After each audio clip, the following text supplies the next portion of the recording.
এই চাকসু নির্বাচনকে সেই প্রত্যাশা রেখেই আমরা এটাকে অবজার্ভ করেছি।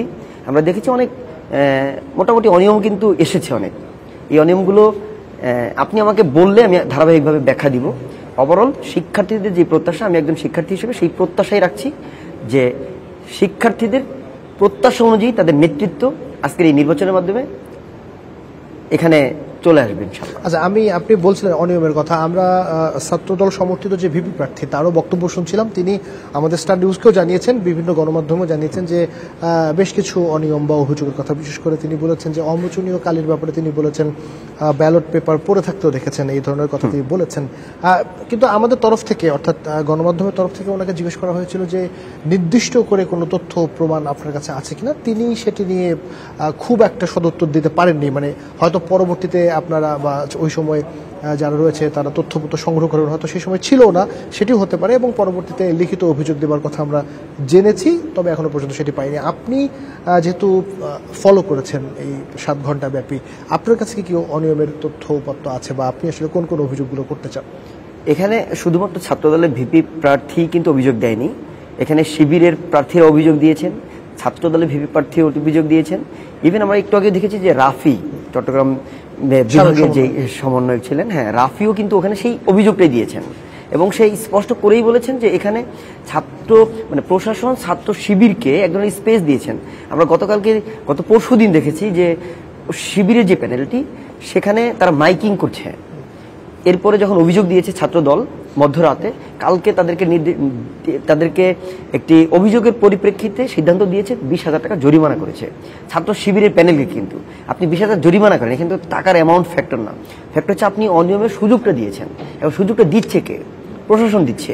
এটি শুধু রাফি বা ছাত্রদল না, ওভারঅল যেই প্যানেলগুলো ওখানে আছে শিবির ছাড়া বাকি সবারই কিন্তু এই ধরনের অভিযোগ রয়েছে। আচ্ছা, কিন্তু আজকে নির্বাচনকে কেন্দ্র করে এই যে 7 ঘন্টা ব্যাপী যে নির্বাচন হলো, সেই নির্বাচনে মানে এক্স্যাক্টলি বা যদি বলি মানে একেবারে নির্দিষ্ট করে কোন কোন অভিযোগ বা কোন কোন অনিয়মের কথা ছাত্রদল বলছে? এখানে অমোচনীয় যে কালিটা ব্যবহার করা হয়েছে, সেই অমোচনীয় কালি এবং বিবিএ ফ্যাকাল্টির 335 নম্বর রুমে একজন ভোটার ভোট দিয়েছেন, তার পেইন স্লিপ নিয়ে আবার সে আরেকজন দ্বিতীয় ব্যক্তি ভোট দিতে গিয়েছে।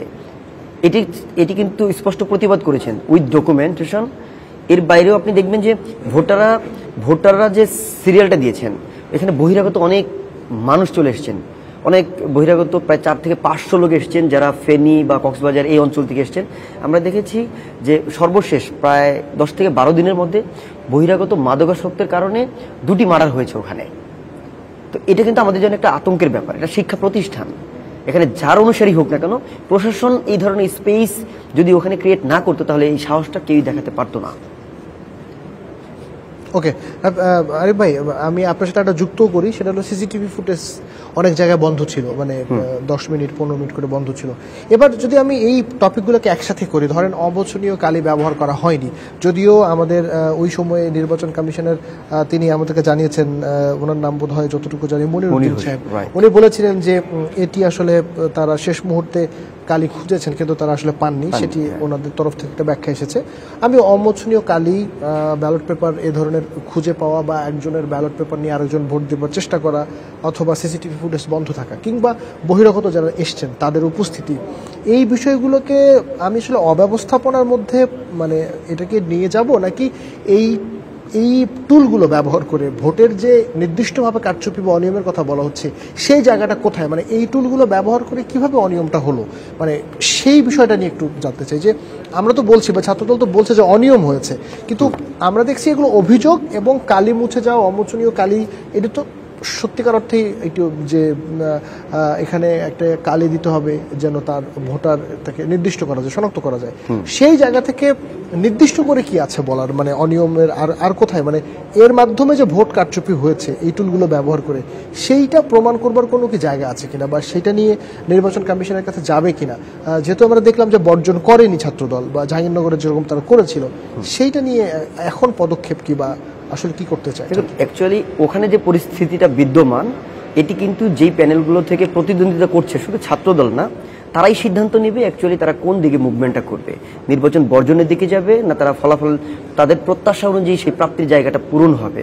এটা আসলে আমরা অবজার্ভ করছি।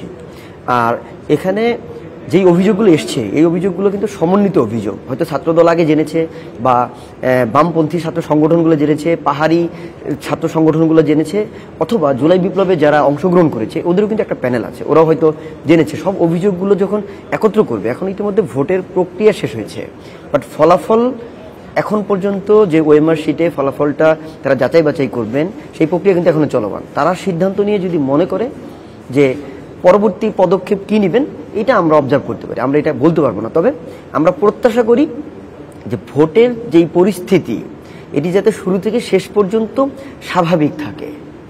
অভিযোগ যেগুলো স্ক্যাটার্ড অভিযোগ, সেই অভিযোগগুলো গুরুতর আছে, এর মধ্যে হয়তো তারা আরও কিছু জায়গায় কাজ করে পরবর্তীতে নির্বাচন কমিশনকে বা তার প্রশাসনকে যদি জানায় আমরা জানতে পারবো। ওকে, তার মানে যেহেতু নির্বাচন ছাত্রদল বয়কট করেনি, ছাত্রদল সমর্থিত প্যানেল, আমরা সংক্ষেপে বারবারই ছাত্রদল বলছি, ছাত্রদল সমর্থিত প্যানেল যেহেতু নির্বাচন বয়কট করেনি, তার মানে আমরা কি বলতে পারি যে ভোট গ্রহণ ছাত্রদলের তরফ থেকে যেটা হয়েছে, যেহেতু প্রায় আমরা যতখানি জানতে পেরেছি সঠিক সংখ্যা এখনো পর্যন্ত আমাদের কাছে আসেনি, বলা হচ্ছে 60 to 70%, 60 থেকে 70% শিক্ষার্থী এখানে ভোট গ্রহণ মানে ভোট তাদের প্রদান করেছে, যে এই ম্যান্ডেটটাকে, এটাকে কি তারা সুষ্ঠু প্রক্রিয়া ভোট গ্রহণ বলছে কিনা?